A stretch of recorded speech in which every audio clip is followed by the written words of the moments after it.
कंजूस सास की 5 प्रेग्नेंट बहू। अरे गहना, लक्ष्मी, गुंजन, कंचन कहाँ मर गई सब की सब।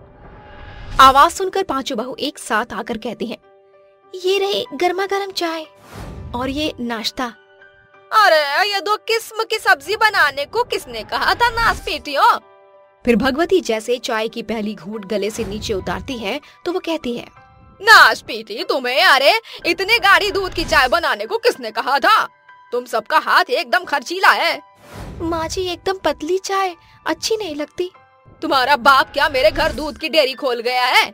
न जाने कैसी मंदबुद्धि बहू पल्ले पड़ी है। अपने जमाने में मैं 10 रुपए में एक दिन का पूरा घर का खर्चा चलाती थी। भगवती देवी एक अव्वल दर्जे की कंजूस औरत थी। उसके 5 बेटे थे और 5 बहुएं थी। इस घर की बहू बनकर तो हमारी तो किस्मत ही फूट गई है। सासू माँ की कंजूसियाँ तो हर दिन के साथ बढ़ती ही जा रही हैं।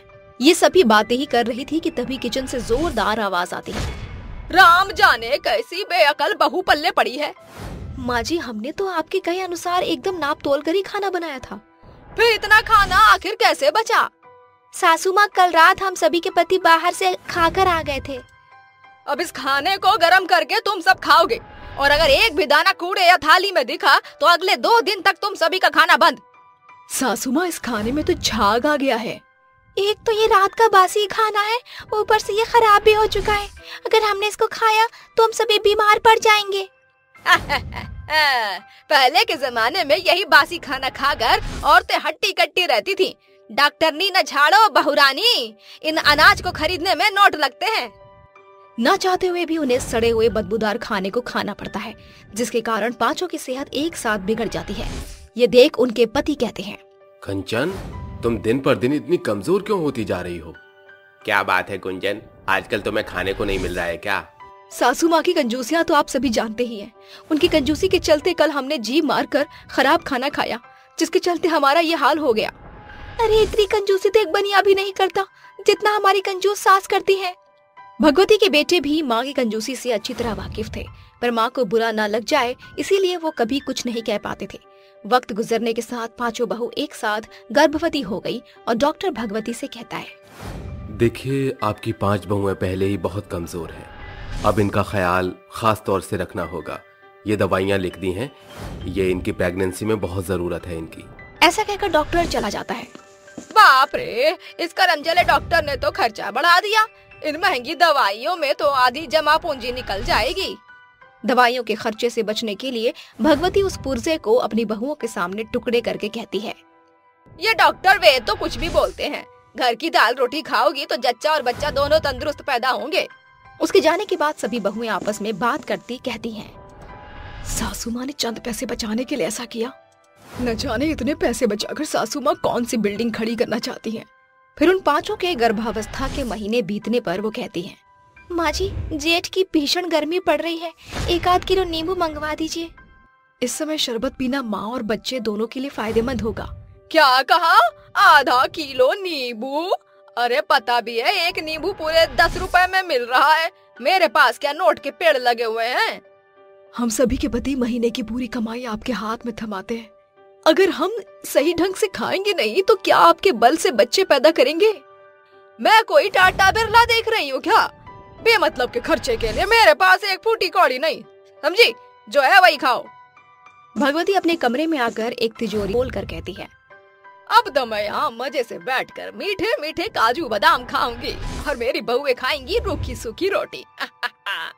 वो 5 खिड़की से छुपकर अपनी सास को देखकर कहती हैं, सासू माँ हमें तो रूखा सूखा खिलाते हैं और खुद मजे से अंदर बैठी काजू बादाम खा रही है। अरे मुझे नहीं पता था कि सासू माँ अव्वल दर्जे की कंजूस होने के साथ झूठी भी है।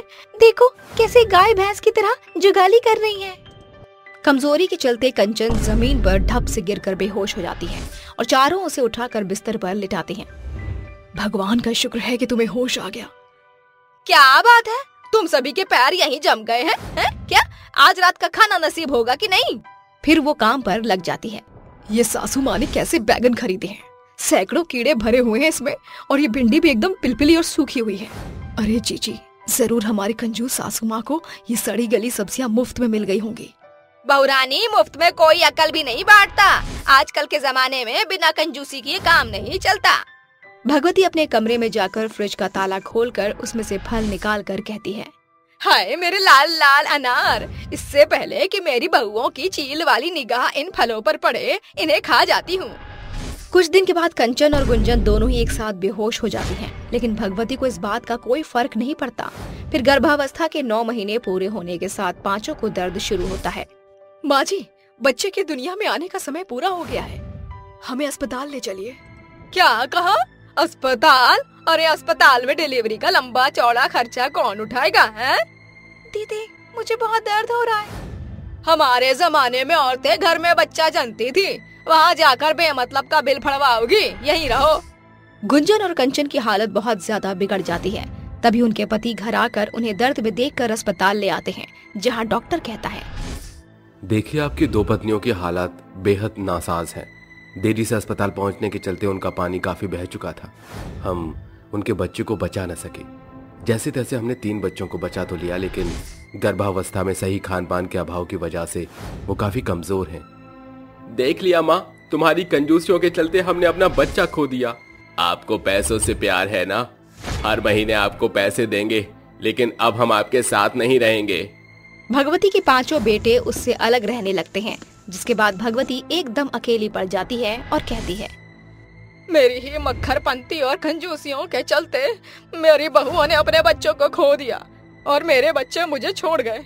आज मेरे पास अपार रुपए पैसे धन दौलत होने के बावजूद भी न किसी का हाथ है न खुशियाँ है, सारी मेरी ही गलती है। अगले दिन भगवती अपने बेटे के घर आती है, जहाँ उसके बेटे कहते हैं, माँ तुम यहाँ? क्या बात है, पैसे कम पड़ गए क्या? अब कौन सी कंजूसी बाकी रह गई है? मेरे बच्चों, अपनी बूढ़ी माँ को माफ कर दो। कुछ समय के लिए मैं स्वार्थी हो गई थी। मैं वादा करती हूँ कि अब तुम्हें किसी भी कंजूसी का सामना नहीं करना पड़ेगा। सासू माँ, जो हुआ उसे भूल जाते हैं। तुम इन्हें माफ कर रही हो, इनकी कंजूसियों के चलते तुमने अपना बच्चा खो दिया। अजी बच्चा तो फिर हो जाएगा, लेकिन माँ फिर नहीं मिलेगी। घर चलो बच्चों, मैं समझ गई हूँ कि परिवार ही असली जमा पूंजी होती है, जिन्हें जोड़ना मैं भूल गई थी। सभी भगवती को माफ कर देते हैं और हंसी खुशी एक साथ रहने लगते हैं और कल तक की कंजूस भगवती अब दिल खोल कर खर्चा करती है।